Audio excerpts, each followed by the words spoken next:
नमस्कार दोस्तों, मेरा नाम अनूप निगम है, मैं एक टेक्निकल एनालिस्ट हूँ। पिछले वीडियो में हमने ये समझने की कोशिश की थी कि एट द मनी ऑप्शन क्या होता है।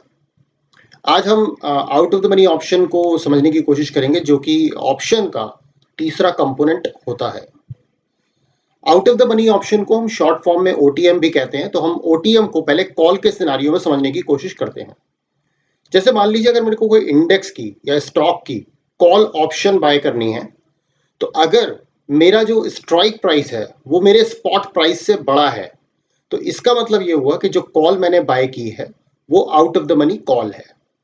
लेकिन अगर वही जो कॉल मैंने बाय की है उसका स्ट्राइक प्राइस मेरे स्पॉट प्राइस से काफी बड़ा है, तो उसको फिर हम डीप ओटीएम बोलते हैं या डीओटीएम बोलते हैं। इसी प्रकार से अगर हम पुट के सिनारियो की बात करें, तो पुट के सिनारियो में मान लीजिए अगर मैं कोई पुट खरीदना चाहता हूं इंडेक्स की या स्टॉक की, तो उस केस में अगर मेरा जो स्पॉट प्राइस है वो स्ट्राइक प्राइस से बड़ा है, तो इसका मतलब जो पुट मैंने बाय की है वो out of the money put है। और उसी तरह से अगर उसका जो मेरा जो स्पॉट प्राइस है उसका स्ट्राइक प्राइस से बहुत ज्यादा दूरी पर है, तो इसका मतलब वो डीप ओटीएम होगा या डीओटीएम होगा।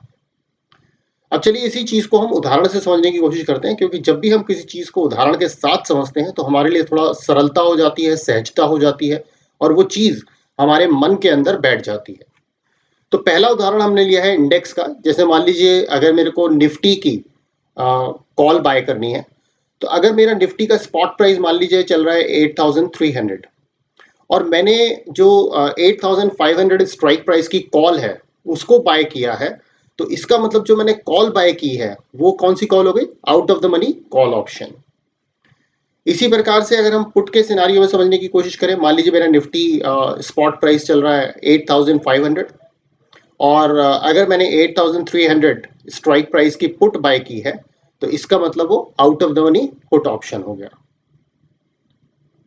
अब इसी चीज को अगर हम स्टॉक में समझने की कोशिश करें, तो मान लीजिए अगर कोई एक्स स्टॉक है जिसका प्राइस अभी चल रहा है 50 रुपए, और अगर मैंने 52 स्ट्राइक प्राइस की कॉल बाय की है, तो इसका मतलब ये हुआ कि वो out of the money call option हो गया। इसी प्रकार से पुट के केस में देख लेते हैं। अगर मान लीजिए कोई स्टॉक है एक्स जिसका प्राइस इस टाइम चल रहा है 52, और अगर मैंने 50 स्ट्राइक प्राइस की पुट बाय की उसकी, तो इसका मतलब वो जो कॉल है, वो जो पुट है, वो out of the money put option हो गया। अब डीप ओटीएम का मतलब समझ लेते हैं कि डीप ओटीएम का क्या मतलब होता है। जैसे मान लीजिए अगर मैंने कोई स्टॉक प्राइस खरीदा जिसका प्राइस इस टाइम चल रहा है मान लीजिए 50 रुपए, और मैंने 55 स्ट्राइक प्राइस की कॉल बाय की उसकी, तो क्योंकि प्राइस काफी डिस्टेंस पे हो गया, इसीलिए इसको बोलेंगे हम deep out of the money call option. और इसी प्रकार से अगर हम पुट के सिनारियो में समझे, तो जैसे मान लीजिए अगर कोई स्टॉक है एक्स जिसका प्राइस इस टाइम चल रहा है 55, और मैंने उसकी 50 स्ट्राइक प्राइस की पुट को बाय किया है, तो इसका मतलब ये हो गया कि वो जो है deep out of the money put option है।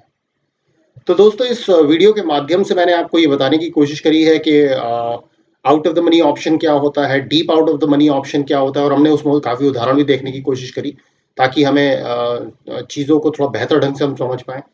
तो दोस्तों अगर आपको लगता है कि ये वीडियो इन्फॉर्मेटिव है, आपने इससे कुछ सीखा है, और आपको ये वीडियो अच्छा लगा है, तो आप इसे लाइक कीजिए, मेरे चैनल को सब्सक्राइब कीजिए, और इस वीडियो को ज़्यादा से ज़्यादा लोगों के साथ शेयर कीजिए। और अगर आपके कोई प्रश्न हैं जिन्हें आप पूछना चाहते हैं, तो आप कमेंट में उन प्रश्नों को डालिए, और मैं उनको आंसर करने की पूरी कोशिश करूँगा। Thank you. धन्यवाद।